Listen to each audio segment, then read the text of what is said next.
aux 4 vents, par Caspar. C'est une maison au cœur de la forêt, la vie heureuse d'une famille d'ours. 4 petits à croquer qui ont reçu de leurs parents des noms de fruits des bois. Framboise, cassis, myrtille et groseille. Les parents, Papours et Mamours, sont doux et tendres comme le miel.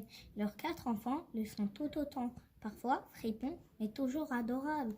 Sauf quand les parents les appellent nos tout petits. Grands, râle-t-il en chœur, nous sommes grands. Dans la forêt, le vent emporte les dernières feuilles d'automne, leur faisant faire des danses tourbillonnantes. Dans un vase, Mamours installe un joli bouquet de houx. Noël arrive, annonce-t-elle. Bientôt le grand jour des cadeaux, ajoute Papours. Dans la cheminée crépite un feu de bois. C'est dans ce coin que Framboise, Cassis, Myrtille et Groseille trouveront leurs cadeaux, mais seulement lorsque minuit aura sonné. Écoutez-moi, dit Framboise à ses frères et sœurs. Cette année, pour Noël, nous allons épater les parents. Je propose de leur offrir un cadeau. D'abord, ils verront que nous sommes plus si petits. Et puis, ils le méritent, non ? D'accord, répondent les 3 autres, enroulés dans une grande couverture. Chacun questionne discrètement Papours et Mamours sur leur goût et leurs envies. J'aime le bleu de l'océan, déclare Mamours. Moi, la force et la violence du vent, dit Papours. J'aime aussi les rayons chauds du soleil, ajoute Mamours. Et moi, le reflet de la lune quand elle est pleine, termine Papours. Maintenant que nous savons tous leurs goûts et leurs envies, dit Framboise, nous allons pouvoir chercher les cadeaux.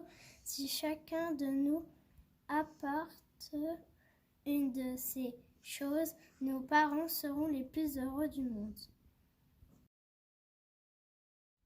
Et à la nuit tombée, profitant des ronflements de Papours, les 4 flippants sortent de la maison et chacun prend une direction. Framboise part à l'ouest chercher le bleu de l'océan. Il lui faut des jours pour traverser les collines et les plaines. Quand enfin elle entend le grondement des vagues, elle se précipite pour prendre à l'océan un peu de son bleu. Mais l'eau qu'elle récupère est claire comme l'eau de la rivière. Comment attraper le bleu de l'océan ? Demande Framboise. Entre les rochers, rebondit un coquillage doré. On ne peut pas, répond une ouette. Le bleu se prend ici les yeux sur le réseau. On ne l'emporte pas. Déjà la mouette disparaît son coquillage en bec. Quelle déception pour Framboise. Cassis part au nord, vers les hautes montagnes, chercher la force et la violence du vent. Que de rochers à escalader pour atteindre le sommet. Là-haut, le vent hurle de toute sa puissance. Cassis tente d'en attraper un peu, mais il ne ramasse que du vide. Comment attraper la force du vent ? Demande Cassis. Soudain, une silhouette déchire les nuages. Il faut être un oiseau pour ça, répondit un aigle royal. Et encore, sa force va et vient, on ne la prend pas avec soi, c'est elle qui vient sur toi. Déjà, les nuages se referment lentement sur l'aigle royal. Quelle déception pour Cassis. Groseille part au sud car elle a entendu dire que de ce côté le soleil a ses rayons toujours chauds. Dans chaque clairière, Groseille goûte les rayons lumineux, mais ils sont toujours tièdes. Comment attraper la chaleur du soleil ? Demanda Groseille. Sur l'herbe tombent des noix. Le chaud vient avec l'été, répond un corbeau. Il vient avec les blés. Il faut attendre des jours et des nuits, beaucoup de levées et autant de couchers de soleil. Tu ne trouveras que des rayons tièdes dans cette saison. Déjà, le corbeau s'envole avec les noix. Quelle déception pour Groseille. Myrtille part à l'est, chercher le reflet de la pleine lune. Elle doit traverser la moitié de la forêt avant de trouver un lac. Là, elle attend que tombe la nuit, que s'écartent les nuages et que vienne enfin la lune. Par chance, elle est pleine. Mais quand Myrtille tente de saisir son reflet, la lune s'émiette dans l'eau, puis se reforme à nouveau. Comment faire pour attraper le reflet de la lune demande Myrtille. Derrière elle, elle craque les branches d'un pin. On ne peut pas la voir, répond un renard. L'eau ne garde pas les images qu'on y voit, sinon on boira la lune. Il faudra demander à la lune, mais elle est bien trop haute pour toi et moi. Et déjà, le renard disparaît entre les sapins. Quelle déception pour Myrtille! Alors, dans leur petite maison au cœur de la forêt, Papours et Mamours s'inquiètent de l'absence de leurs enfants. Voilà bien longtemps que leurs tout-petits sont partis.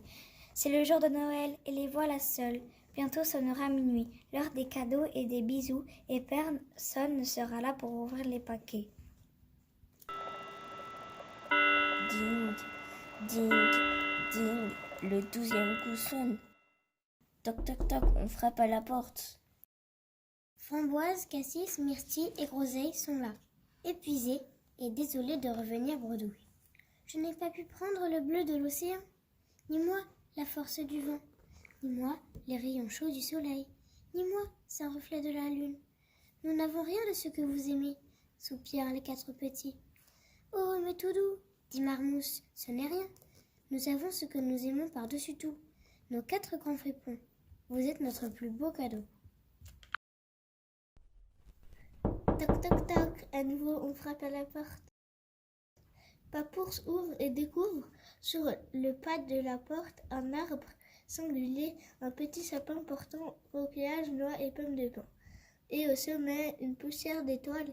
Il en tombe parfois quand les aigles volent trop haut. Et 4 chemins de pas allant vers le nord, le sud, l'est et l'ouest. Au loin, le renard, l'aigle, la mouette et le corbeau disparaissent dans le bleu gris de la nuit. Quel magnifique présent! S'exclament les parents. Si vous n'étiez pas partis, il ne serait pas ici. Aussitôt, on prend le sapin et on l'installe à l'intérieur. Et tandis que Mamours tend à ses 4 grands-enfants un paquet de friandises. Papours les serre dans ses bras de géant. Dehors, les flocons poursuivent leur danse tourbillonnante. Un épais manteau blanc recouvre la forêt. C'est l'hiver et c'est Noël!